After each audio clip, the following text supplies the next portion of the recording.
మాట పలుకు తెలియనిది మాటున ఉండే మూగమది కమ్మని తలపుల కావ్యమయే కవితలు రాసే మౌనమది రాగల రోజుల ఊహలకి స్వాగతమిచ్చే రాగమది శృతిలయలరగని ఊపిరికి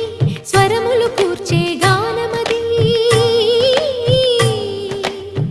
ఋతువుల రంగులు మార్చేది కల్పన కలిగిన మది భావం బ్రతుకును పాటగా మలిచేది మనసున కదిలిన మృదునాదం కలవనిది